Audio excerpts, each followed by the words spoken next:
विधानसभा budget पेश कर दिया गया है। 1.5 घंटे से भी ज्यादा लंबा बजट भाषण चला है और कुल मिलाकर जिस तरह से यह माना जा रहा था कि विधानसभा का यह सत्र का आखिरी चौथे कार्यकाल का शिवराज सरकार के चौथे कार्यकाल का यह आखिरी बजट होगा, लिहाजा लोक लुभावन हो सकता है, लिहाजा वो तमाम तरह की संभावनाएं के तहत ही यह बजट पेश किया गया है।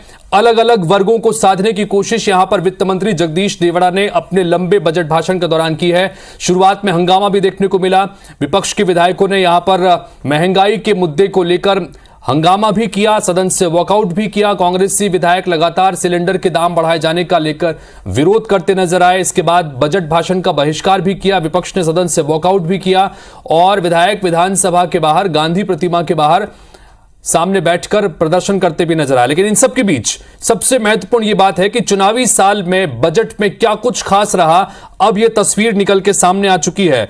लेकिन जो मोटा मोटा बजट के संदर्भ में बात करें, 1 लाख सरकारी नौकरियां देने का ऐलान यहां पर इस बजट में किया गया है। 12वीं में फर्स्ट डिवीजन जो पास होंगी छात्राएं, उन्हें ई स्कूटी देने का ऐलान इस बार किया गया है। उसके अलावा चूंकि हाल ही में मुख्यमंत्री की तरफ से जो एक लाडली बहना योजना शुरुआत की गई है, उस लाडली बहना योजना के लिए भी भारी भरकम राशि का प्रावधान किया गया है, जिसके तहत 1000 रुपए प्रति माह जो पात्र महिलाएं हैं उन्हें दिए जाएंगे और इसके लिए एक बजट का बड़ा एलोकेशन किया गया है। किसान कल्याण योजना के लिए 3200 करोड़ रुपए का प्रावधान किया गया है। डिफॉल्टर किसानों का कर्ज सरकार भरेगी, यह ऐलान भी किया गया है। सबसे महत्वपूर्ण बात कि बजट भाषण की शुरुआत में ही जगदीश देवड़ा ने सबसे पहले यह बात कही कि कोई नया टैक्स इस बार नहीं लगाया जा रहा है। साथ ही नर्मदा का पानी किसानों तक पहुंचाया जाएगा, इसके लिए सरकार प्रतिबद्ध है और इसके लिए कोशिशें की जाएंगी। अटल भूजल योजना के तहत 3000 से ज्यादा वाटर बॉडी बनाए जाने का ऐलान किया गया है। सिंचाई परियोजना के लिए 11000 करोड़ रुपए की राशि का प्रावधान भी है। इसके अलावा इंफ्रास्ट्रक्चर को लेकर भी बजट एलोकेशन किया गया है। सड़क निर्माण के साथ साथ पुल का निर्माण भी किया जाएगा, उसके लिए बजट एलोकेशन भी किया गया है। 3,14,025 करोड़ रुपए का यह कुल मिलाकर बजट था। पिछले साल 2022-23 में 2,69,697 करोड़ रुपए का बजट पेश किया गया था, यानी कि पिछले बजट से जो एलोकेशन है वो इस बार काफी ज्यादा बढ़ा है। बजट भाषण के बीच में गैस सिलेंडर की मुद्दे को लेकर चूंकि आज ही 50 रुपए के दाम बढ़ाए गए हैं, इसको लेकर ही विरोध प्रदर्शन भी देखने को मिला और विपक्षी विधायकों ने जोरदार हंगामा भी इसको लेकर किया। बजट की अगर कुछ खास बातों का जिक्र करें तो 15 साल पुराने वाहन अब नहीं चलाए जा सकेंगे। अप्रैल से इसके संदर्भ में लागू हो जाएगी नीति। सरकार 1000 सरकारी वाहनों को भी हटाने जा रही है। इन सब के बीच एमबीबीएस सीट 2055 से बढ़ाकर 3605 की जाएंगी। पोस्ट ग्रेजुएट कोर्स के लिए 649 सीट्स बढ़ाकर 915 करने का प्रावधान किया गया है। नवीन मुख्यमंत्री योजना के तहत अलग अलग जो योजना है उसमें नवीन मुख्यमंत्री बालिका स्कूटी योजना के तहत 12वीं में फर्स्ट क्लास या फर्स्ट डिवीजन से जो पास होंगी छात्राएं, उन्हें ई स्कूटी देने का ऐलान किया गया है। बकायेदार जो किसान हैं यानी जो डिफॉल्टर किसान हैं, उसमें अब सरकारी संस्थाओं के लिए कर्ज जो है उसका ब्याज अब सरकार भरेगी। नर्सिंग कॉलेज योजना से मेडिकल कॉलेजेस में 810 BSc nursing, 300 post basic nursing की एक्स्ट्रा सीट्स बढ़ाई गई, यानी कि एमबीबीएस में भी सीटें बढ़ाई गई हैं और नर्सिंग करने वाले छात्रों के लिए भी एक सौगात है, चूंकि सीटें ज्यादा रहेंगी। सीएम सनराइज स्कूलों के लिए 3230 करोड़ रुपए का बजट का प्रावधान किया गया है। इसी तरह से 25 मेडिकल कॉलेजेस के लिए 400 करोड़ रुपए का प्रावधान किया गया है। सड़कों और पुल, जैसे कि मैंने कहा इससे पहले, 56,000 करोड़ से ज्यादा का एलोकेशन किया गया, यानी कि इंफ्रास्ट्रक्चर पर भी फोकस करने की कोशिश है। सबसे महत्वपूर्ण बात, प्रदेश में 1 लाख युवाओं को सरकारी नौकरी दी जाएगी। यह सबसे महत्वपूर्ण ऐलान है, चूंकि लगातार बेरोजगारी के मुद्दे को लेकर विपक्ष सरकार पर निशाना साधता रहा है। रोजगार के लिए 200 युवाओं को जापान भी भेजा जाएगा। एससी, एसटी, ओबीसी, अल्पसंख्यक, विमुक्त, घुमक्तू और अर्धघुमंतू वर्ग के युवाओं को रोजगार से जोड़ने के लिए भी राशि का प्रावधान किया गया है। खेल विभाग के बजट को भी बढ़ाया गया है। खेलों के विकास के लिए 738 करोड़ रुपए का विकास होगा, एलोकेशन किया गया है। इसी तरह से धार्मिक स्थलों के लिए हेलीकॉप्टर सुविधा शुरू की जाएगी और जो बुजुर्गों को जो तीर्थ दर्शन कराने का सरकार लगातार काम करती है, उसमें अब हवाई सेवा को भी जोड़ा जा रहा है। फ्लाइट से तीर्थ दर्शन कराएगी सरकार।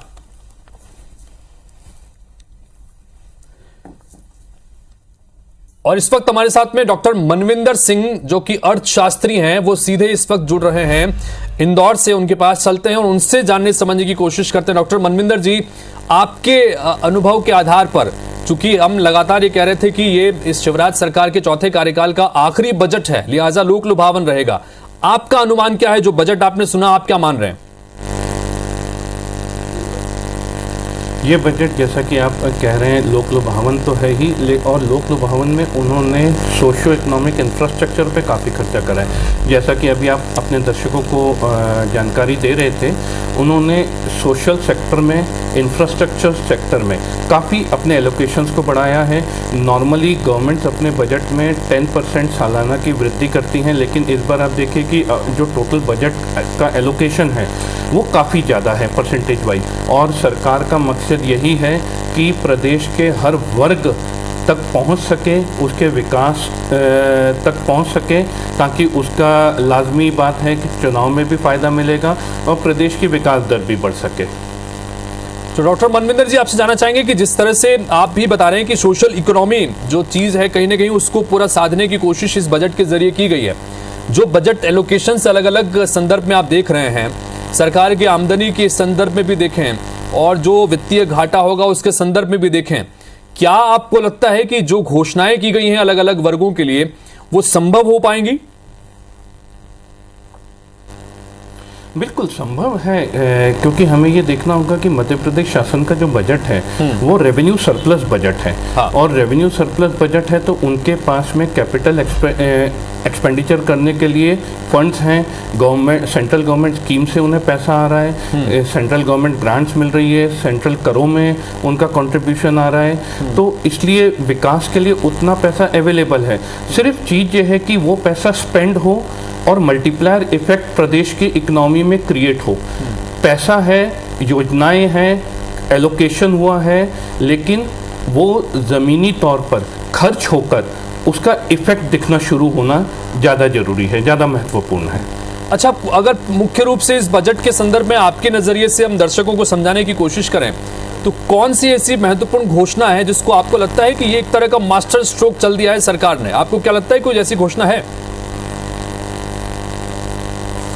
नहीं, मास्टर स्ट्रोक नहीं बोल सकते, कोई भी ऐसा बहुत बड़ा कोई ऐलान नहीं है जो कि एक स्ट्रक्चरल रिफॉर्म की तरफ इशारा करता हो।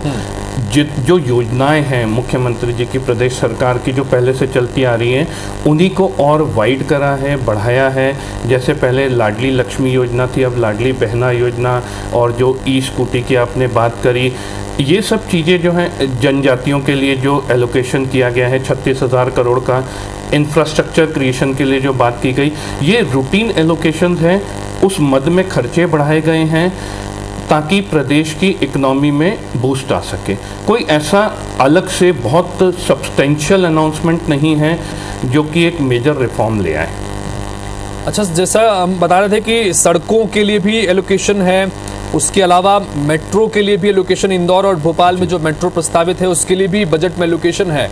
तो ये जो एलोकेशंस किए गए हैं 56,000 करोड़ रुपए की राशि करीब करीब सड़कों और बाकी अन्य इंफ्रास्ट्रक्चर के लिए है, और उसके अलावा जो मेट्रो के लिए भी 710 करोड़ रुपए का बजट का प्रावधान किया गया है। इसको किस तरह से देख रहे हैं सर? नहीं, ये ज़रूरी है, क्योंकि अगर आप प्रदेश में लोएस्ट लेवल तक विकास करना चाहते हैं तो उसका सबसे बड़ा, सबसे आसान और सबसे अच्छा तरीका है कैपिटल एक्सपेंडिचर करना। और जब तक आपके प्रदेश में इंफ्रास्ट्रक्चर क्रिएट नहीं होगा, आप कितने भी इन्वेस्टर सबमिट कर लीजिए, व्यापारी आपके यहाँ नहीं आएगा। तो हमने इतने लाख करोड़ का जो MOU साइन करा है, उसके लिए हमें व्यापारी को इंफ्रास्ट्रक्चर देना, मॉडर्नाइजेशन, अर्बनाइजेशन, ये ज़रूरी है। और इंदौर और भोपाल उभरते हुए मेट्रोज हैं। इंदौर अपनी एक अलग ही आयाम, एक अलग ही छवि बना चुका है, तो यहाँ पर मेट्रो का डेवलपमेंट जितनी जल्द से जल्द होगा, पब्लिक ट्रांसपोर्टेशन सिस्टम जितना जल्दी इफेक्टिव होगा, उतना इस शहर के और प्रदेश के विकास के लिए अच्छा है। तो ये जो एलोकेशंस किए गए हैं, ये रोज़गार क्रिएट करेंगे। यदि इन्हें सही तरीके से और समय पर बगैर कृषि प्रशासनिक हर्डल के खर्चा करने में सरकार सक्सेसफुल हो पाती है, तो ये ग्राउंड लेवल पर ज़मीनी लेवल पर सबसे लोएस्ट जो व्यक्ति है पिरामिड में, उसके विकास में, उसे रोजगार देने में महत्वपूर्ण भूमिका निभाएगा। तो कुल मिलाकर जिस तरह से हम लगातार डॉक्टर मनविंदर सिंह से भी जानने समझने की कोशिश कर रहे हैं, तो कुल मिलाकर वो ये कह रहे हैं कि एक तो रेवेन्यू सरप्लस बजट है, दूसरी बात ये कि सोशल इकोनॉमी के तहत इस बजट को तैयार करने की कोशिश की गई है, जिसके जरिए कम से कम हम ये कह सकते हैं कि समाज के अलग अलग वर्गों को साधने की कोशिश की गई है। जैसा कि अनुमान लगाया जा रहा था कि कुछ लोक लुभावन घोषणाएं भी हो सकती हैं, अलग अलग वर्गों के लिए बजट एलोकेशंस को बढ़ाया गया है। और जब बजट की शुरुआत की गई तो उस वक्त बजट की शुरुआत में ही उन्होंने ये कहा कि भारत मध्य स्वयंभू ज्योतिर्लिंगे यजामहे, हे पार ब्रह्म शिव शंभु दयामहे, यानी कि श्री महाकाल का जिक्र करते हुए उन्होंने अपने बजट भाषण की शुरुआत की। और उस बीच चाणक्य का सूत्र भी उन्होंने पढ़ा। सूत्र वाक्य जो है वो कि सुखस्य मूलम धर्म, धर्मस्य मूलम अर्थ, अर्थस्य मूलम राज्य और राज्यस्य मूलम इंद्रियजम, यानी कि इसका जो अर्थ है उसके मुताबिक सुख का मूल है धर्म, धर्म का मूल है अर्थ और अर्थ का मूल है राज्य और राज्य का मूल है इंद्रियों पर विजय।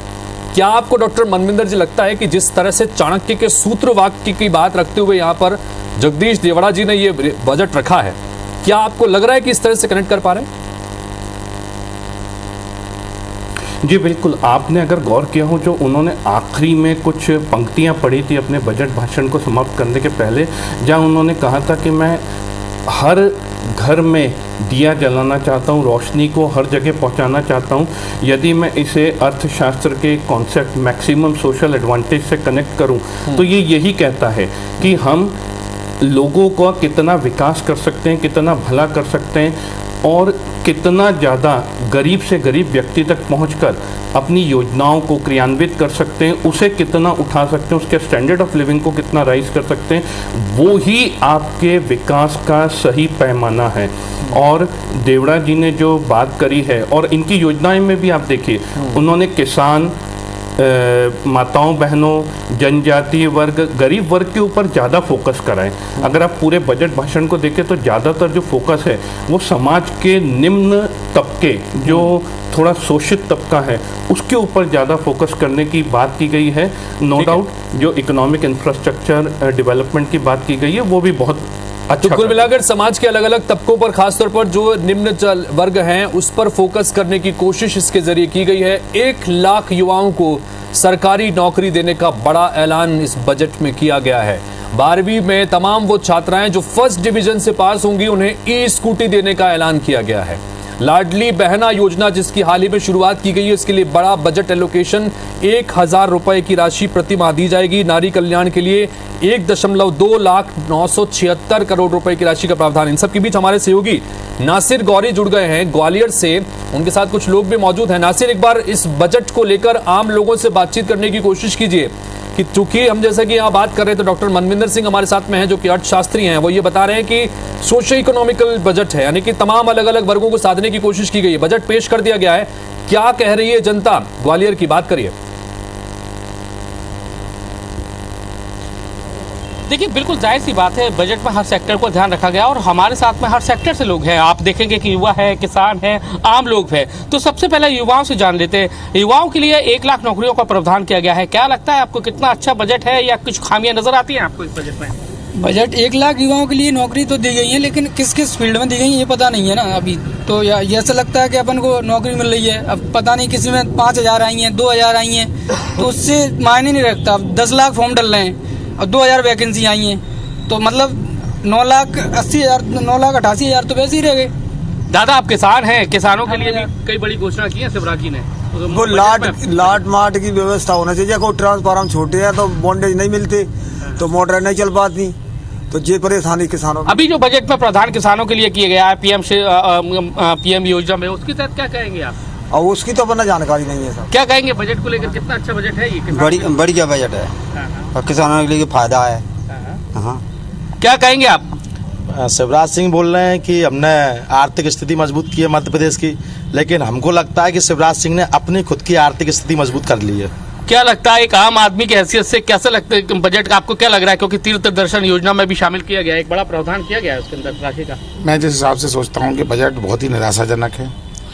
इन्होंने 1 लाख जो नौकरियों का वादा किया है सेम वैसे ही है जैसे मोदी जी ने 2 करोड़ रोजगार देने का वादा किया था। क्या कहेंगे आप बजट को लेकर, क्या कहना चाहते हैं? मैं ये कहूँगा कि इस बजट में मुख्य मुद्दों को नासिर एक बार आपको रोक रहे हैं चूंकि मुख्यमंत्री शिवराज सिंह चौहान बजट पेश होने के बाद अपनी बात रख रहे हैं, उनको सुन लेते हैं पहले एक बार। जीएसटी में नहीं लिया गया है। ये गरीब के कल्याण का बजट है, ये माँ बहन और बेटी के उत्थान का बजट है, ये किसानों की आय बढ़ाने का बजट है, सर्व समावेशी और सर्वस्पर्शी बजट, सही मायने में जनता का बजट। क्योंकि जनता से भी सुझाव लिए गए, लगभग 14,000 सुझाव, हमारे 4,000 से अधिक सुझाव हमारे पास आए थे। ये अमृत काल में विकास और समृद्धि के अमृत की वर्षा का बजट है।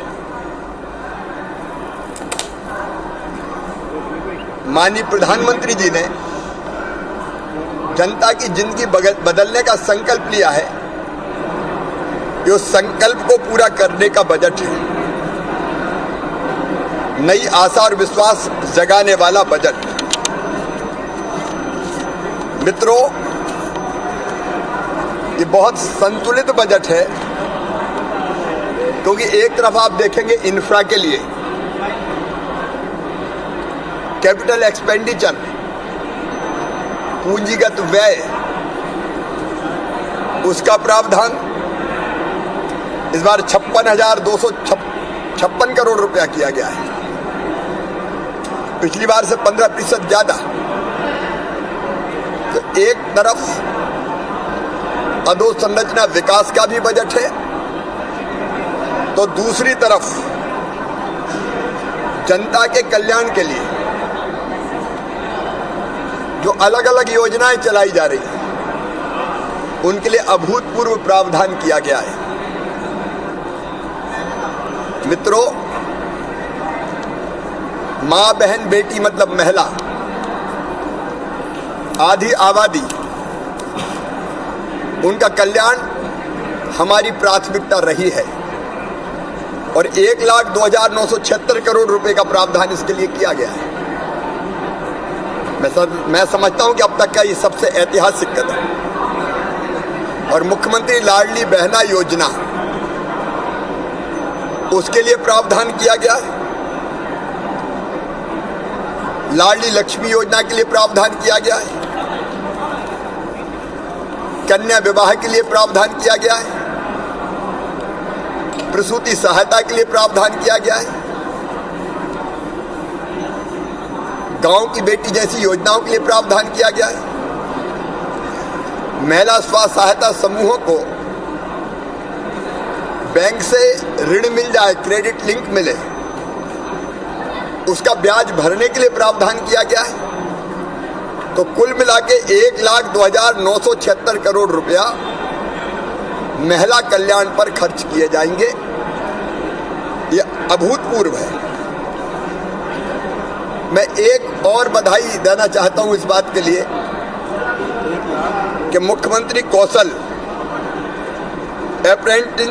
अप्रेंटिसशिप योजना, ये अपने आप में अभूतपूर्व है। 1,000 करोड़ रुपए का इस पर प्रावधान किया गया है। 1 लाख युवाओं को इसका लाभ मिलेगा। इस बार एक नई योजना, मुख्यमंत्री बालिका स्कूटी योजना, जो शासकीय स्कूल में 12th क्लास में अपने स्कूल में पहले नंबर पर आएगी, उस बिटिया को स्कूटी प्रदान की जाएगी। रोजगार के लिए 1 लाख से ज्यादा नौकरियों पर भर्ती चल ही रही है, लेकिन उसके अतिरिक्त स्वरोजगार की योजना, मुख्यमंत्री युवा उद्यम क्रांति जैसी योजनाओं के लिए पर्याप्त प्रावधान, और अपने नौजवानों को स्किल्ड करने के लिए भोपाल में संत रविदास ग्लोबल स्किल पार्क बन रहा है। उसी की तर्ज पर ग्वालियर, जबलपुर, सागर, रीवा में ये बड़े स्किल सेंटर स्थापित किए जाएंगे। किसानों के लिए, कृषि के लिए, खेती के लिए लगभग 53,964 करोड़ रुपए का प्रावधान इस बजट में किया गया है। विशेष रूप से वो किसान जो ऋण माफी के झूठे वादे के चक्कर में डिफाल्टर हो गए थे और उनको 0% ब्याज पर कर्ज मिलना बंद हो गया था, हमने तय किया है कि हम ये जो कर्ज है, कर्ज का जो ब्याज है सहकारी समितियों का, वो सरकार भरेगी ताकि 0% ब्याज पर फिर किसान को कर्जा मिल सके। उसके लिए 2,500 करोड़ रुपए का प्रावधान इस बजट में किया गया है। प्रधानमंत्री जी 6,000 रुपया देते हैं, हम 4,000 रुपया देते हैं। हमारा जो 4,000 रुपए की मुख्यमंत्री किसान कल्याण योजना है, उसके लिए 3,200 करोड़ रुपए का प्रावधान, 0% ब्याज पे कर्जा देने के लिए बजट में अलग प्रावधान। अरविंद जी बैठे हैं, सहकारी बैंकों को हम देते हैं। फसल बीमा योजना के लिए 2,000 करोड़ रुपया, बिजली बिलों पर सब्सिडी के लिए 13,000 करोड़ रुपया, और भी अन्य कई योजनाएं हैं किसानों के लिए पर्याप्त प्रावधान किया गया है। इससे खेती को लाभ का धंधा बनाने में और मदद मिलेगी। तो मध्य प्रदेश के मुख्यमंत्री शिवराज सिंह चौहान को इस वक्त आप सुन रहे थे। उन्होंने ये कहा है कि अमृत काल में विकास की अमृत वर्षा वाला ये बजट है, ऐतिहासिक बजट। उन्होंने इस संदर्भ में कहा कि जिस तरह से महिलाओं को यानी आधी आबादी के लिए अलग अलग योजनाओं के लिए बजट एलोकेशन किया गया है, ये ऐतिहासिक है। इससे पहले कभी राज्य के बजट में इस तरह का एलोकेशन महिला वर्ग के लिए खासतौर पर नहीं हुआ है। इंफ्रास्ट्रक्चर के लिए भी बजट एलोकेशन किया गया है। साथ ही अधोसंरचना के साथ साथ युवाओं के कौशल बढ़ाने को लेकर भी प्रावधान किए गए हैं। 1 लाख सरकारी योजनाओं का प्रावधान किया गया है। स्कूटी देने का प्रावधान है कि 12वीं में जो छात्राएं फर्स्ट डिवीजन से पास होंगी उन्हें स्कूटी दी जाएगी। कुल मिलाकर उनका यह कहना है कि समाज के हर अलग अलग वर्गों को ध्यान में रखकर यह ऐतिहासिक बजट तैयार किया गया है। इस पर बातचीत करने के लिए हमारे साथ में चूंकि अर्थशास्त्री डॉक्टर मनविंदर सिंह जी लगातार बने हुए थे, अब हमारे साथ में जुड़ गए हैं सुदेश शर्मा जी, कांग्रेस पार्टी के नेता और प्रवक्ता हैं। साथ ही नेहा बग्गा जी भी जुड़ रही हैं जो कि भारतीय जनता पार्टी की नेता प्रवक्ता हैं। आप दोनों का भी बहुत बहुत स्वागत है। स्वदेश जी, आपसे जानना चाहेंगे क्या प्रतिक्रिया आपकी। मुख्यमंत्री ने कहा है कि ऐतिहासिक बजट और अमृत काल में विकास की अमृत वर्षा बरसाने वाला बजट, क्या प्रतिक्रिया? देखिए, माननीय मुख्यमंत्री महोदय को खुद को इनकी भारतीय जनता पार्टी के बड़े नेता ने घोषणा वीर मुख्यमंत्री कहा था। ये तब से घोषणा वीर है। ये आगे नारियल फोड़ते जाते हैं, पीछे के नारियल भूलते जाते हैं। इन्हें खुद नहीं पता कि ये घोषणाएं कितनी कर चुके हैं। इनके 2021 और 22 के बजट पर कैग ने इनके जो एप्रोसिएशन अकाउंट होता है उसको चेक किया, उसका अध्ययन किया, तो क्या पाया कि 40,000 करोड़ खर्चे ही नहीं हुए। चाहे वो, मैं समझता हूँ, चाहे वो रेवेन्यू के हो 23,000 करोड़ और चाहे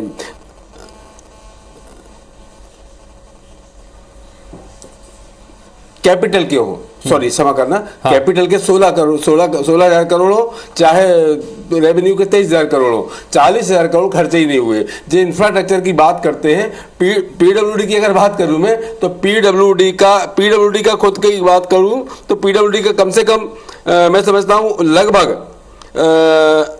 1133 करोड़ रुपए आज भी बकाया पड़े हुए हैं। मैं सारे शिक्षा और उच्च शिक्षा की बात करूं तो इसमें 2300 करोड़ के लगभग पैसे पड़े हुए हैं। जी, आदिवासियों की बात करते हैं, 5,000 करोड़ रुपए आदिवासियों के पे जो खर्च हो रहे थे वो अभी भी पड़े हुए हैं। ये देखा जा सकता है, आप देख लीजिए, पिछले बजट की बात कर रहा हूं मैं। अगर ये किसानों की बात करते हैं तो जल संसाधन विभाग किसानों से जुड़ा हुआ होता है। जल संसाधन विभाग में 1900 करोड़ रुपए आज भी पड़े हुए हैं। कुल मिलाकर के ये बात तो करते हैं, घोषणाएं करते हैं, घोषणाएं करके भूल जाते हैं। आज अगर अच्छा होता, जिस तरह से आज गैस के दाम बढ़े हैं, 2018 में इन्हीं माननीय मुख्यमंत्री महोदय ने कहा था कि हम एलपीजी गैस पर, घरेलू गैस पर, लेकिन स्वदेश जी अभी मुख्यमंत्री जी को सुन रहे थे, मुख्यमंत्री जी ये कह रहे हैं स्वदेश जी कि इंफ्रास्ट्रक्चर पर खासतौर पर उन्होंने फोकस किया कि हमने इंफ्रास्ट्रक्चर में कैपिटल एक्सपेंडिचर को बढ़ाया है 15%, 56,000 करोड़ रुपए का एलोकेशन सिर्फ सड़कों और अन्य इंफ्रास्ट्रक्चर जुड़े कामों के लिए किया गया है। 710 करोड़ रुपए का प्रावधान इंदौर और भोपाल मेट्रो के निर्माण के लिए, उसके विकास के लिए किया गया है। तो उनका ये कहना है कि हम तो बजट एलोकेशन बढ़ा रहे हैं। बिल्कुल उनकी बात को मैंने सुना है, उनकी बात को मैंने सुना है, लेकिन पिछले 2021-22 का 16,000 करोड़ कैपिटल अकाउंट अगर चेक कर लिया जाए तो वो पड़ा हुआ है, वो लग नहीं पाया। जी नेहा जी क्या कहना चाहेंगे इस विषय पर? कई सारी घोषणाएं तो कर दी गई, लेकिन पिछले जो बजट किए गए थे उसमें भी कई सारे एलोकेशंस थे, वो अब तक जमीन पर उतर नहीं पाए और फिर नई घोषणाएं कर दी गई। नेहा जी क्या कहेंगी? देखिए हितेश जी, जिस प्रकार का बजट भारतीय जनता पार्टी की सरकार लेकर आई है, जगदेव देवड़ा जी ने प्रस्तुत किया है, सर्व समावेशी बजट है और इसमें कोई भी ऐसा वर्ग, कोई भी ऐसा तबका नहीं है, कोई भी ऐसा सेक्शन नहीं है जिसको छोड़ा गया हो। और इसीलिए कांग्रेस के प्रवक्ता को बहुत मेहनत करने के बाद भी आलोचना करने के लिए बिंदु मिल नहीं रहे, कहीं ना कहीं जो है बिंदु आगे पीछे हो रहे हैं। ये स्पष्ट दिखा रहा है कि कांग्रेस पार्टी ने प्रयास तो वहीं से शुरू कर दिया था जब उन्हें पता चला कि डिजिटल बजट आ रहा है। तो डिजिटल बजट पे जहां तारीफ करनी चाहिए थी, 3 दिन के अधिवेशन में राहुल गांधी ने कहा कि पूरी पार्टी डिजिटलाइज हो जाएगी, गोविंद सिंह जी ने सबसे पहले उसको नकारने का काम कर दिया। और आज Bharatiya Janata party green budget की ओर आगे बढ़ी है, सुगंध वाली किसानी की ओर आगे बढ़ी है। किसानी का जो रकबा लगभग 50,000 हेक्टेयर हो गया है, ये हमारे सामने है। कृषि कर्मण अवार्ड जो है लगातार केंद्र में जब मनमोहन सिंह जी की सरकार थी तो वो मिलती रही। महिलाएं बालिकाओं को फिर भी आपकी सरकार में 15,126 किसानों ने आत्महत्या क्यों की? जवाब दे दीजिए। बजट बहुत जनता के लिए उपयोगी किसी आबाद को मैंने मान लिया। बीच में ना बोले, आपकी बात सुनी। बजट पे मुझे नहीं लगता कि आपको इंटरप्ट करने की आवश्यकता है। दूसरी महत्वपूर्ण बात यह है कि लाडली लक्ष्मी के लिए जिस तरीके से 9,029 करोड़ रुपए का प्रावधान रखा है, बेटियों का जीवन स्तर सुधरा है और अंतिम पंक्ति में बैठा हुआ व्यक्ति जो अपने आप को असहाय महसूस करता था, जो बेटियों को बोझ मानता था, आज आप देखिए 44 लाख हमारी बेटियां हैं जो पढ़ रही हैं, लिख रही हैं, सशक्त हो रही हैं और पैदा होता ही वो लखपति हो जाती हैं। उसी प्रकार से लाडली लक्ष्मी, लाडली बहना योजना के लिए 8,000 करोड़ का प्रावधान किया है। मध्य प्रदेश की महिला पहला फिर से ऐसा राज्य है जो सामाजिक तो जो राजनीतिक तौर पर तो 50% की आबादी सशक्त हुई थी लोकल बॉडीज के रिजर्वेशन पाकर, पर आज वो आर्थिक तौर पर भी 1,000 रुपए प्रति माह पाएगी। तो जिस तरीके से सशक्तिकरण हो रहा है उसका, जी सुदेश जी, आर्थिक और राजनीतिक ये कह रही हैं कि तमाम अलग अलग वर्गों के लिए एलोकेशन किया गया है। कल्याण के लिए 3,200 करोड़ रुपए का प्रावधान किया है सरकार ने। हाँ, तो नेहा जी का साफ तौर पर ये कहना है कि समाज के तमाम अलग अलग वर्गों के लिए बजट एलोकेशन किया है। और स्वदेश जी, स्वदेश जी, नेहा जी कह रही हैं कि आप लोगों को पॉइंट्स नहीं मिल रहे हैं उस पर कमेंट करने के लिए। बताइए स्वदेश जी। देखिए पॉइंट्स की बात सुन लो, तो मैंने आपसे पहले ही कहा था इंफ्रास्ट्रक्चर की अगर ये बात करें तो कैपिटल अकाउंट के 16,000 करोड़ अभी भी पड़े हुए हैं, पिछले बजट के खर्च नहीं हो पाए। कैपिटल अकाउंट का मतलब होता है कि प्रदेश की अधोसंरचना अधर में लटक जाना, उसका पैसा खर्च नहीं हुआ है। ये 23,000 करोड़ रुपए ऐसे इनके अटके हुए हैं। जो एप्रोसिएशन जो अकाउंट होता है ना, उसको चेक किया कैग ने, अध्ययन किया उसका, उसकी बात कर रहा हूं मैं।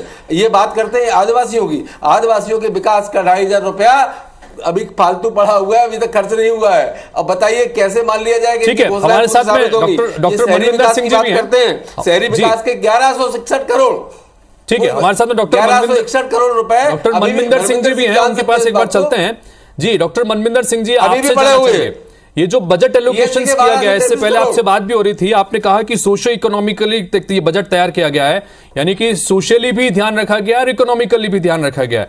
आपसे जानना चाहेंगे कि जो बजट है पिछले साल के मुकाबले, वित्तीय वर्ष के मुकाबले इस बार एलोकेशन भी ज्यादा है, आप इसको किस तरह से देख रहे हैं? मैंने कहा था कि जो ये बजट है उसका फोकस सामाजिक और आर्थिक विकास के ऊपर है और प्रदेश सरकार, मुझे ऐसा लग रहा है कि सामाजिक और आर्थिक विकास को बढ़ावा देने के लिए प्रयासरत लग रही है। हो सकता है चुनावी साल उसका एक बहुत बड़ा कारण हो, पर प्रदेश की जनता के हिसाब से देखें, प्रदेश की अर्थव्यवस्था के हिसाब से देखें। डॉक्टर मनविंदर जी, मैं आपके पास आ रहा हूं, एक मिनट आपके पास आ रहा हूं। इस वक्त नरोत्तम मिश्र कुछ कह रहे हैं, गृह मंत्री, एक बार उनको सुन लेते हैं बजट पर रिएक्शन, चूंकि बीच बीच में लगातार आते रहेंगे। जी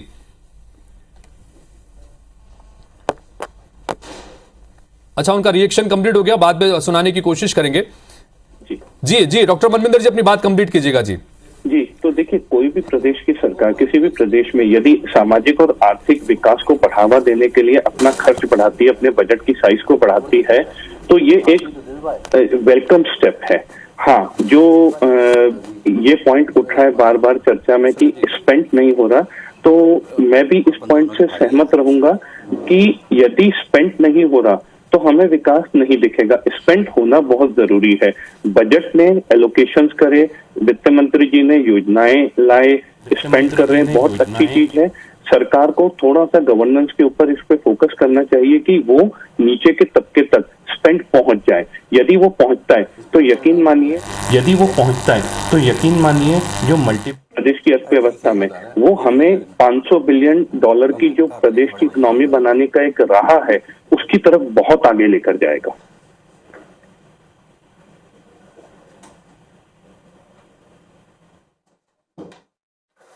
में थोड़ा सा आसान शब्दों में अगर आप दर्शकों को समझा सकें इसको किस तरह से लें, क्योंकि हमने अभी कुछ लोगों से भी बातचीत करने की कोशिश की तो उनकी प्रतिक्रिया भी यही थी कि बजट एलोकेशंस तो हुए हैं लेकिन इसका असर जमीन पर किस तरह से मिलेगा इसका इंतजार करना होगा। तो थोड़ा अगर आप इसको आसान शब्दों में समझा सकें, रेवेन्यू सरप्लस का आपने जिक्र किया, ये किस तरह से बजट होता है? देखिए, रेवेन्यू सरप्लस मतलब सरकार की जो रेवेन्यू इनकम है और रेवेन्यू एक्सपेंडिचर जो है उसके बीच का डिफरेंस है। अब ज्यादातर प्रदेश और केंद्र के संदर्भ में देखें तो रेवेन्यू अकाउंट में डेफिसिट रहता है, यानी उनका रेवेन्यू एक्सपेंडिचर ज्यादा रहता है और रेवेन्यू इनकम कम होती है, जिसके कारण कि वो कैपिटल एक्सपेंडिचर कम कर पाते हैं ताकि फिस्कल डेफिसिट को मैनेज कर सकें। प्रदेश में प्रदेश की आय जो रेवेन्यू इनकम है वो उसके रेवेन्यू एक्सपेंडिचर से ज्यादा है, यानी यहाँ पर सरकार को मौका मिल रहा है, सरकार को स्कोप मिल रहा है कि वो अधोसंरचना के ऊपर, सामाजिक विकास के ऊपर ज्यादा खर्च कर सकती है। ये प्रदेश के लिए एक बहुत अच्छी चीज है और ये कहीं ना कहीं वित्तीय घाटे को नियंत्रण रखने के लिए भी एक अच्छा कदम है। ठीक है, तो वित्तीय घाटे को नियंत्रित रखने के लिए भी एक अच्छा कदम है और रेवेन्यू सरप्लस की स्थिति बता रहे हैं। और इस बीच हमारे साथ में राकेश शर्मा जी जुड़ गए हैं जो कि भारतीय जनता पार्टी के नेता प्रवक्ता हैं। आपका भी स्वागत है, आपके पास में आऊं उससे पहले एक बार प्रतिक्रिया में स्वदेश जी से ले लूं। स्वदेश जी, क्या कहेंगे आप, चूंकि आप लगातार कांग्रेस पार्टी ये बात करती रही है कि लगातार प्रदेश में जो है अलग अलग विषयों को लेकर जमकर कर्ज लिया जा रहा है, कर्ज में डूबी हुई स्थितियां हैं। हमारे साथ में अर्थशास्त्री डॉक्टर मनविंदर सिंह जी भी हैं, वो ये कह रहे हैं कि ये तो रेवेन्यू सरप्लस वाली स्थितियां बन रही हैं।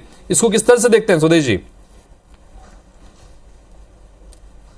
मैंने पहले ही आपसे कहा कि कैग ने इनका एप्रोसिएशन अकाउंट का अध्ययन किया, उस अध्ययन में ये पाया कि पिछले साल के मेन बजट के 40,000 करोड़ और जो सप्लीमेंट्री बजट था टोटल मिला के 2,82,000 करोड़ हुआ। मामा ने बहुत प्रचार प्रसार किया कि राज्य को हम एक नया राज्य बनाने में इसकी पूरी भूमिका अदा करेंगे, लेकिन 2021-22 के उस बजट के 40,000 करोड़ रुपए अभी भी बचे हुए हैं। और बचे क्या हुए, मेरे पास एक बहुत बड़ी लिस्ट है। परिवार कल्याण विभाग, शहरी विकास विभाग, पीएचई, जल संसाधन, पीडब्ल्यूडी, शिक्षा, ग्रामीण विकास, आदिवासी, अनुसूचित जाति, महिला बाल विकास, किसान कल्याण, मछली पालन, पशुपालन, इन सब में हजारों हजार करोड़ रुपए बचे हुए हैं। मैं सबके आंकड़े लेकर आया हूँ, जो आप भी सर्च कर सकते हैं। ठीक है राकेश जी, पिछले बार के पैसे आज तक बचे हुए हैं। राकेश जी, क्या कहेंगे इस पर, क्या प्रतिक्रिया आपकी बजट को लेकर? स्वदेश जी ये कह रहे हैं कि पिछले बजट के दौरान भी कई सारी घोषणाएं की गई थी, अलग अलग विभागों के लिए घोषणाएं की गई थी, वो पूरी नहीं हो पाई हैं, उसकी राशि पड़ी हुई है, फिर ये नई घोषणाएं इस बार कर दी गई। क्या कहेंगे इस पर राकेश जी? देखिए, मध्य प्रदेश का जो बजट आया है व्यास जी, ऐसा बजट मैंने अपने जीवन में नहीं देखा। सर्वव्यापक सर्वस्पर्शी बजट माननीय शिवराज सिंह चौहान की सरकार ने दिया है। ऐसा कोई वर्ग नहीं है जिसकी चिंता इस बजट में नहीं की गई है। कांग्रेस का काम है बजट का विरोध करना। सुदेश शर्मा जी अपना धर्म निभा रहे हैं और ये उनका धर्म है कि भारतीय जनता पार्टी कितना ही अच्छा बजट ला दे, कितने ही जनहितैषी बजट ला दे, जनता के चेहरे पे खुशी आ रही है, हर वर्ग खुश है, बहनें खुश हैं, किसान खुश हैं, युवा खुश हैं। ऐसा कोई वर्ग नहीं है जो आज खुश नहीं दिखाई दे रहा। आप किसी भी आम जन से बात करेंगे तो वो मध्य प्रदेश सरकार के लाए हुए बजट की तारीफ करेगा, सिर्फ कांग्रेस के बंधुओं को छोड़ के, क्योंकि कांग्रेस का काम है कि रुदाली जैसा रोल अदा करना और कांग्रेस अपना रुदाली का रोल अदा कर रही है। मध्य प्रदेश नहीं पूरे देश के इतिहास में आज तक ऐसा बजट नहीं आया कि आप देखिए बुजुर्गों को 50 करोड़ रुपए व्यवस्था की गई है कि उनको विशेष रूप से प्लेन से तीर्थ दर्शन करने के लिए ले जाया जाएगा। हर बुजुर्ग का सपना होता है कि वो अपने जीवन में एक बार तीर्थ दर्शन करे और उस सपने को पूरा कर रहे हैं हम बाकायदा प्लेन में ले जाके, क्योंकि बहुत सारे ऐसे बुजुर्गों जिनने कभी प्लेन में नहीं बैठे। ठीक है, तो आज शिवराज सिंह चौहान अब तक की जो हमारी चर्चा हुई है बजट के संदर्भ में, कांग्रेस पार्टी के नेता प्रवक्ता लगातार ये कह रहे हैं कि पिछले बजटों में जो घोषणाएं की गई थी अलग अलग विभागों के लिए, वो एलोकेशन ही अब तक जमीन पर उतर नहीं पाया और फिर ये नई घोषणाएं कर दी गई। तो दूसरी तरफ बीजेपी लगातार ये कह रही है कि ये ऐतिहासिक बजट है, इससे पहले कभी इस तरह का बजट नहीं पेश किया गया जहां पर समाज के तमाम अलग अलग वर्गों को साधने की कोशिश की गई, उनका ध्यान रखा गया है, चाहे इंफ्रास्ट्रक्चर की बात हो, चाहे महिलाओं की बात हो, युवाओं की बात हो, किसानों की बात हो। बहरहाल एक छोटे से ब्रेक के लिए यहां पर हमको रुकना होगा, एक छोटे से ब्रेक के लिए रुक रहे हैं और जब ब्रेक के बाद लौटेंगे तो देखेंगे कि राजनीतिक तौर पर 2023 में चूंकि चुनाव है, ये आखिरी पूर्ण बजट था और इस बजट को लेकर क्या कुछ बाइफर्केशंस और क्या कुछ सफरकेशंस आगे देखने को मिलेंगे। चुनावी साल बजट का क्या हाल, चूंकि बजट रख दिया गया है, ये शिवराज सरकार के चौथे कार्यकाल का आखिरी बजट था, चूंकि इसके बाद अब सीधे चुनाव होना है और यही अनुमान हम लगातार लगाए जा रहे थे। चूंकि आखिरी साल में यह बजट पेश किया जा रहा है तो लोक लुभावन भी होगा, तमाम अलग अलग वर्गों को साधने की कोशिश होगी और कमोबेश वही है। पिछले वित्तीय वर्ष के मुकाबले बजट एलोकेशन जो है वो भी बढ़ा है, टोटल ओवरऑल बजट है वो भी बढ़ा है और अलग अलग वर्गों को साधने की कोशिश भी की गई है। स्वदेश जी, जिस तरह से ब्रेक में जाने से पहले राकेश शर्मा जी ने बताया कि तमाम अलग अलग वर्गों को साधने की कोशिश की गई है और चूंकि कांग्रेस को विरोध करना है इसलिए सिर्फ विरोध कर रहे हैं, लेकिन फिर भी मैं आपसे जानना चाहूंगा स्वदेश जी कि जिस तरह से महिलाओं के लिए अलग अलग एलोकेशंस किए गए हैं, युवाओं के लिए सरकारी नौकरी का जिक्र किया गया है, महिला जो छात्राएं हैं उन छात्राओं के लिए भी ई स्कूटी देने की बात कही गई है, बुजुर्गों के लिए भी अलग से प्रावधान किए गए हैं, क्या यह चुनौती साबित हो सकता है चुनावी साल में? देखिए व्यास जी, इन्होंने स्कूटी देने की बात 2018 का इनका जो घोषणा पत्र है उसमें आप अभी देख सकते हैं, पर उन्होंने स्कूटी आज तक नहीं दी, ये लिखा है उनके घोषणा पत्र में। आप देख लीजिए, सर्च कर लीजिए, आप प्रवक्ता महोदय उपलब्ध भी करा देंगे आपको। नहीं दी आज तक स्कूटी। अब रहा सवाल ये महिलाओं की बात करते, पिछले घोषणा पत्र में इन्होंने कहा था कि महिलाओं को हम निःशुल्क यात्राएं कराएंगे। आप बताइए, किसी भी बस में, ट्रेन में महिलाएं निःशुल्क यात्रा कर पा रही हैं? यहाँ तक कोरोना के दौरान भी निःशुल्क यात्रा नहीं करा पाए माननीय मुख्यमंत्री महोदय। माननीय मुख्यमंत्री महोदय को अगर चिंता सब वर्गों की होती तो इन्होंने खुद कहा था 2018 में कि हम LPG गैस पर, घरेलू गैस पर अतिरिक्त सब्सिडी देंगे 100 रुपये, जो आज तक नहीं हुई। 1300 के लगभग सिलेंडर हो गया है, आज ही 50 रुपये बढ़ गए हैं सिलेंडर पे, घरेलू गैस पे, और 350 बढ़ गए हैं कॉमर्शियल पे। और स्थिति ये हो गई है कि उज्ज्वला योजना की जो बाइयाँ, काम करने वाली बाइयां हैं जिनको उज्ज्वला योजना के तहत सिलेंडर मिला है, एक मैं नंबर बताता हूं, गीता बाई नाम है उसका, 14144 सर्च कर लीजिए, आज तक रिफिल नहीं करा पाई अपना वो सिलेंडर। महंगाई का आलम ये है, आप डीजल पर टैक्स देश में सबसे ज्यादा ले रहे हैं, पेट्रोल पर सबसे ज्यादा ले रहे हैं, आप टैक्स छोड़ नहीं पा रहे हैं। आप केंद्र सरकार की बात करो तो इसलिए आ जाती है, मध्य प्रदेश में और देश में सरकार भाजपा की है। तो 3 विभाग ऐसे हैं इस बजट के बाद। देखिए, प्रदेश की अधोसंरचना के लिए निश्चित रूप से केंद्र का भी कोई जवाबदारी होती है, वो अपना फंड रिलीज करता है, जिसमें 3 विभाग ऐसे हैं, नर्मदा घाटी विकास, लोक सेवा, स्वास्थ्य यांत्रिकी और पर्यटन। तीनों विभागों में एक भी पैसा केंद्र ने नहीं दिया है।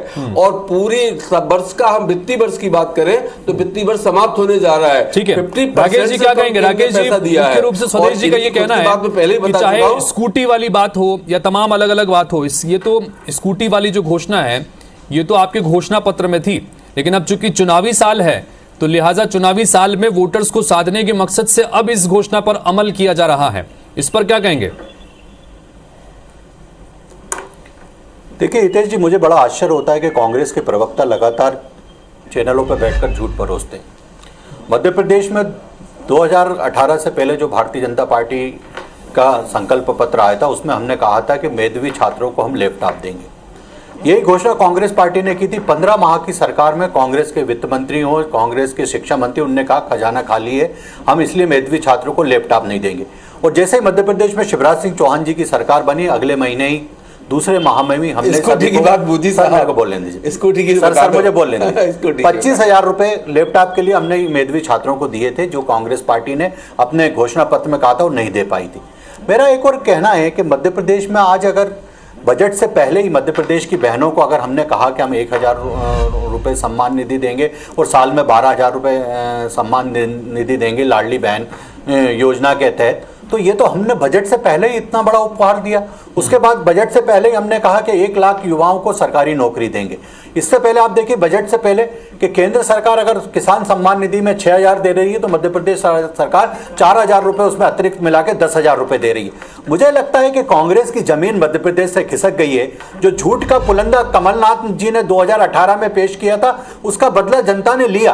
कहाँ है 4,000 रुपये बेरोजगारी भत्ता, कहाँ है 51,000 बहनों की शादी की, कहाँ है बैंड बाजा और ढोल चराने की नौकरी? कोई भी वादा कांग्रेस की सरकार ने मध्य प्रदेश में पूरा नहीं किया और शिवराज सिंह चौहान जो कहते हैं वो करते हैं। इसलिए मध्य प्रदेश की जनता कहती है कि शिवराज सिंह चौहान है तो सब संभव है। आज आप देखिए कि हम 1 लाख युवाओं को नौकरी दे रहे हैं, जिसमें से 38,000 नौकरियां तो हम दे चुके हैं। मेरा एक और कहना है कि मध्य प्रदेश में कांग्रेस सिर्फ घोषणा कर रही है। आज लक्ष्मण सिंह क्यों पूछ रहे हैं कि राहुल गांधी मध्य प्रदेश में आके कब माफी मांगेंगे कि आपने 2 लाख स्वदेश जी बोलिए। माफ नहीं किया? तो ये जो कांग्रेस की पोल है वो खुल गई है मध्य प्रदेश में। मध्य प्रदेश सरकार के बजट को उठा के देखिए, आप ये देखिए कि मध्य प्रदेश में कोई नया टैक्स हमने इसमें नहीं लगाया। बातें करने लगे, ये बताओ कार्रवाई उठा कैसे? मुझे बोलने दीजिए। ये तो आपने सवाल किया 15 माह की सरकार में क्यों लीजिए उन्होंने आपकी सरकार सवाल किया है तो आपकी सरकार कायम रहती सर। मुझे बोलने के लिए कहा है तब मैं बोल रहा हूँ। देखिए हमारे विद्वान प्रवक्ता ने खूब अच्छे तरह से रट के बातें सुना दी भारतीय जनता पार्टी की प्रशंसा में। और ये वो मुख्यमंत्री है कि हेलीकॉप्टर हो तो उसमें कुदाल लेके चलते हो, नारियल लेके चलते हैं, आगे आगे आगे नारियल फोड़ते जाते हैं, पीछे के नारियल भूलते जाते हैं। इनको खुद पता नहीं है कि 25,000 से ज्यादा घोषणाएं इनकी काली बस्ते में पड़ी हुई है। माननीय मुख्यमंत्री महोदय का मैं आंकड़े बाइज बोल रहा हूँ और ये आप चेक कर लीजिए, सबको विद्वानों को चेक करा लीजिए, अर्थशास्त्री बैठे वो भी चेक कर लीजिए। ये बताइए आप, ये बताइए बता दीजिए गड़बड़ अवार्ड आप लेने वाली सरकार में 15,000 आत्महत्या क्यों करते हैं? आप ये बता दीजिए।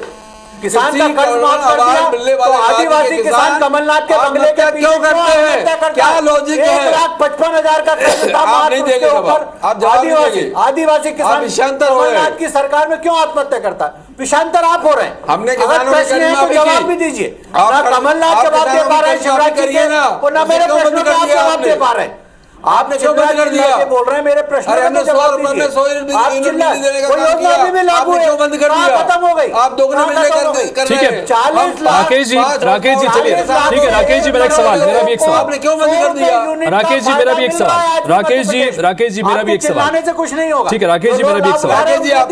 ठीक है राकेश जी मेरा भी एक सवाल। स्वदेश जी एक मिनट मेरा ये सवाल कि सीएम किसान कल्याण योजना के लिए 3200 करोड़ रुपए का प्रावधान किया गया है।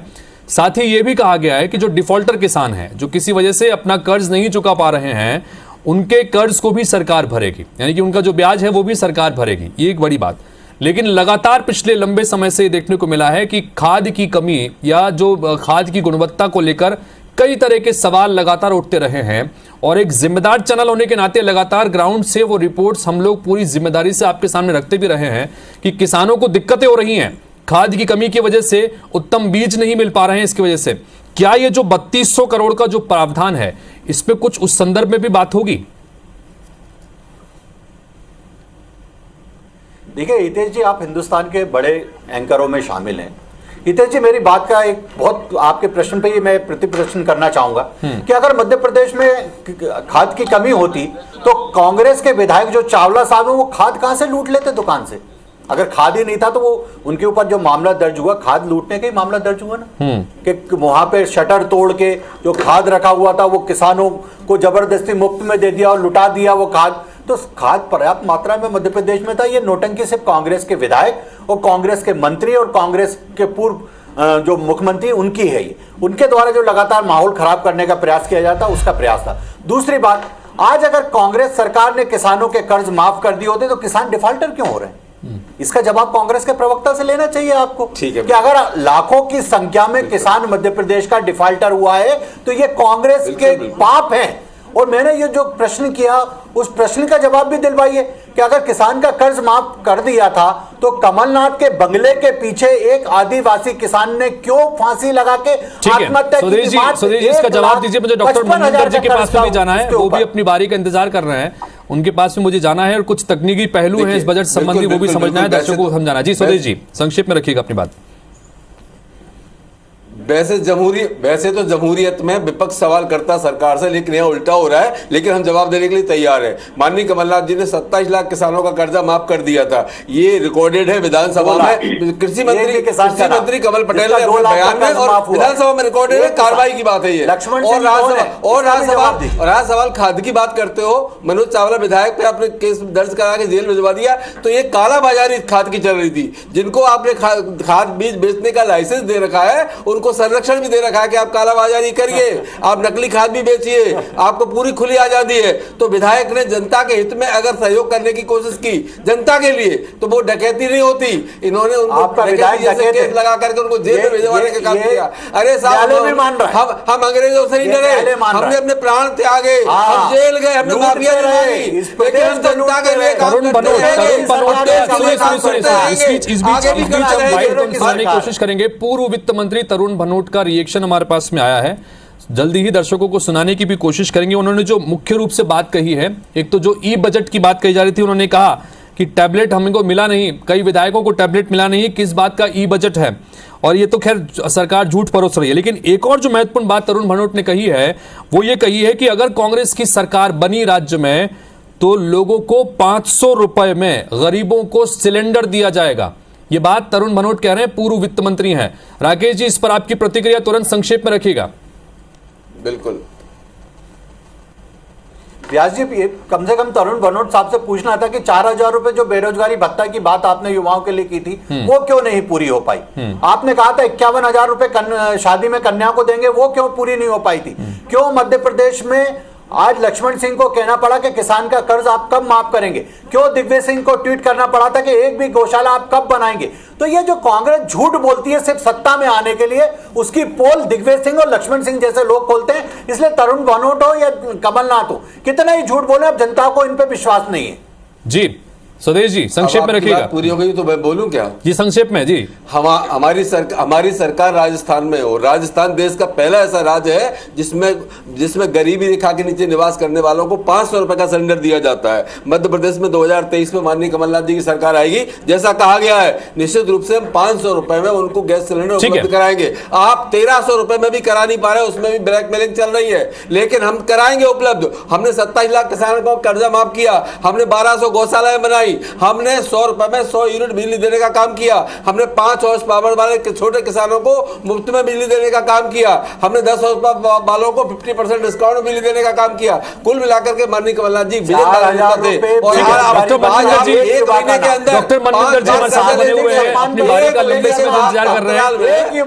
राजनीतिक तौर पर दोनों ही पार्टी के नेता अपनी अपनी तरफ से दावा कर रहे हैं कि हमारी स्थितियां बेहतरी थी। और कुल मिलाकर डॉक्टर मनविंदर सिंह जी, मैं आपसे फाइनल कमेंट लेना चाहूंगा इस पूरे बजट की। अगर समीक्षा आप एक अर्थशास्त्री होने के नाते अपने शब्दों में अगर कर सके, जनता को समझा सकें, ओवरऑल आप इस बजट का आकलन किस तरह से कर रहे हैं डॉक्टर मनविंदर जी?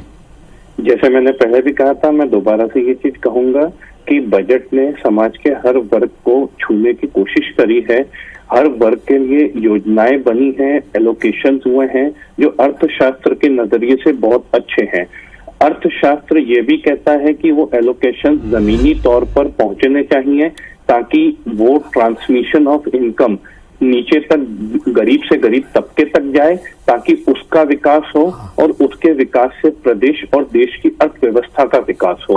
तो मैं दोनों चीजों के ऊपर फोकस करूंगा। एलोकेशंस बहुत अच्छे हैं, वाइडर पर्सपेक्टिव में हैं, सभी के लिए किए गए हैं। अब सरकार की एक नैतिक जिम्मेदारी बन जाती है यहाँ पर ये देखना कि ये एलोकेशन जिनके लिए किए गए हैं उन तक इसका लाभ पहुंचे। और मेरा सुझाव ये रहेगा कि इसका एक सर्वेक्षण भी होना चाहिए कि क्या वाकई ही ये लाभ नीचे तक पहुंच रहे हैं। यदि नहीं पहुंच रहे तो जो इसके लिए जिम्मेदार है उन पर कार्रवाई की जानी चाहिए, क्योंकि हमारा उद्देश्य प्रदेश का विकास है और जो एक देश को $5 ट्रिलियन इकोनॉमी बनाने के लिए प्रदेश का पहले 500 बिलियन का कंट्रीब्यूशन होना जरूरी है। तो वो तभी होगा जब जमीनी तौर पर सबको इसका लाभ मिल सके। बहुत महत्वपूर्ण बात यहाँ पर अर्थशास्त्री डॉक्टर मनमिंदर सिंह जी ने कही है कि इस बजट के एलोकेशंस को अगर देखें तो एलोकेशंस बहुत बेहतरीन हैं।